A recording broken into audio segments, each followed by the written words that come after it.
Hi guys, welcome back to library. Today is Wednesday, May 6th, 2020, and I'm so excited to be back to read to you today.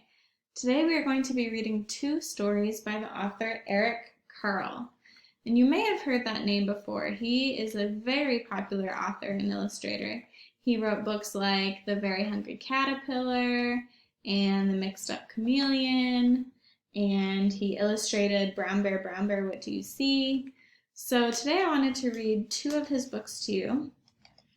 And the first one we're going to read is called Mr. Seahorse. And what I love about Eric Carle is all of the amazing illustrations and the different colors he uses. They're just really fun to see. Mr. Seahorse by Eric Carle. Mr. Seahorse. Mr. and Mrs. Seahorse drifted gently through the sea. Mrs. Seahorse began to wiggle and twist, this way and that.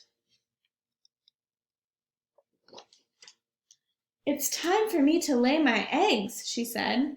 "Can I help?" asked Mr. Seahorse.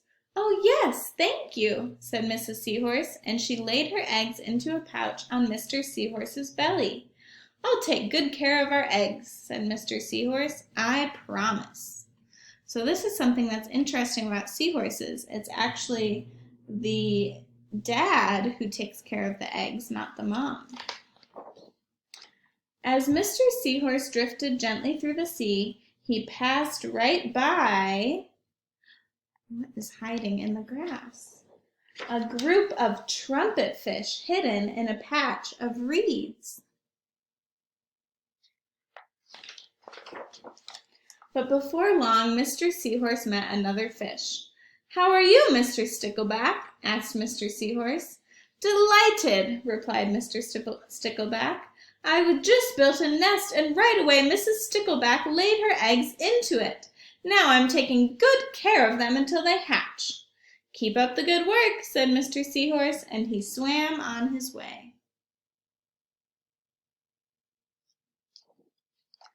As Mr. Seahorse drifted gently through the sea, he passed right by...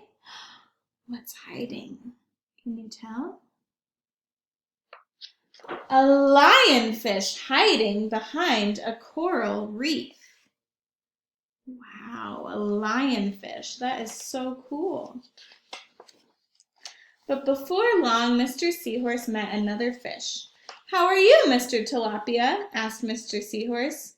Mr. Tilapia couldn't answer. His mouth was full of eggs. I know," said Mr. Seahorse. "Mrs. Tilapia laid her eggs. Now you are taking good care of them until they hatch." Mr. Tilapia nodded his head. "You must be very happy," said Mr. Seahorse, and swam on his way. As Mr. Seahorse drifted gently through the sea, he passed right by... What's hiding under there? Several leaf fish hidden among the seaweed. I think that the leaf fish use camouflage because they look like leaves and they hide in the seaweed. That is amazing camouflage, don't you think?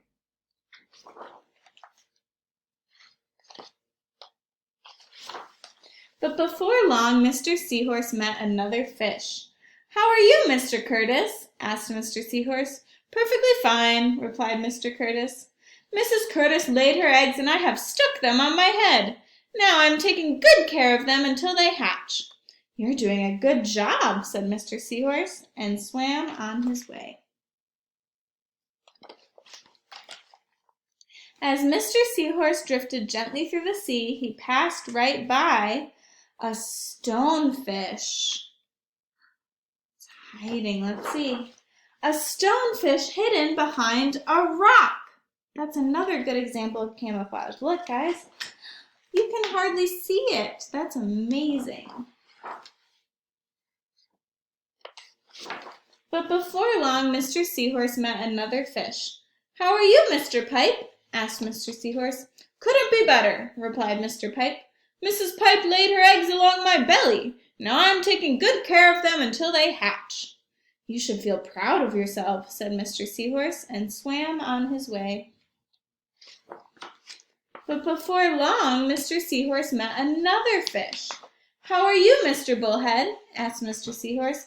"Tip-top," replied Mr. Bullhead. "Mrs. Bullhead laid her eggs, and the eggs hatched. Now I'm babysitting." "You're doing a fine job," said Mr. Seahorse, and swam on his way. His eggs turned into babies. The time had come for the Seahorse babies to be born. Mr. Seahorse wiggled and twisted this way and that. At last the babies tumbled from Mr. Seahorse's pouch and swam away. One baby turned around and tried to come back into the pouch. "Oh no," said Mr. Seahorse, "I do love you, but now you are ready to be on your own." The end. So I love that story because we got to see lots of different types of fish and how they carry their eggs. That was really cool. The next Eric Carle story is called Little Cloud. And I see something in this cloud. Do you guys see anything? Do you see maybe a smiley face? There's the eyes and the nose and the mouth. I love looking at the clouds to see if I can find shapes. Do you guys ever like to do that outside? Today, it's a beautiful sunny day here, so I think it'd be a good day to go see what the clouds look like. Little Cloud by Eric Carle. The clouds drifted slowly across the sky. Little Cloud trailed behind. The clouds pushed upward and away. Little Cloud pushed downward and touched the tops of the houses and trees. The clouds moved out of sight. Little Cloud changed into a giant cloud. Wow, he's gotten so big.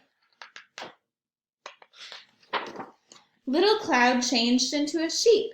Sheep and clouds sometimes look alike. What do you think is the same about sheep and clouds? Are they the same color? And are they both pretty fluffy? Yeah. Little Cloud changed into an airplane. Little Cloud often saw airplanes flying through the clouds.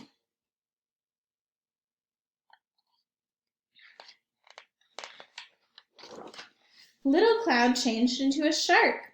Little Cloud once saw a shark through the waves of the ocean.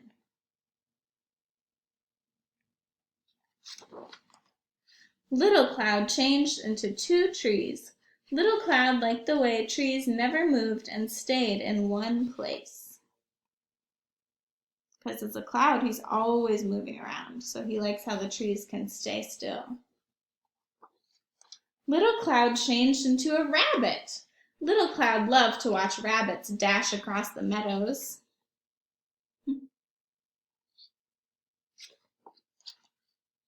Then Little Cloud changed into a hat because, why do you think Little Cloud changed into a hat? Do you have any guesses? Maybe to keep the sun out of its eyes? Let's see, why would he change into a hat? Little Cloud changed into a clown and needed a hat. Well, I didn't guess that right. Did you guess that right? Did you guess that he was going to change into a clown? That's pretty fun. The other clouds drifted back. They huddled close together. Little Cloud, they called, come back. Little Cloud drifted toward the clouds. Then all the clouds changed into one big cloud and rained. The end. I loved the illustrations in that book. And next time it's a nice day outside, I really think it would be a good idea for you guys to go out and look at the clouds and see if you can find some shapes in the clouds. It's really fun to do. All right, my friends, I hope that you are having a great day, and I miss you so much, and I hope we'll get to see each other soon. Now it's time to sing. Bye.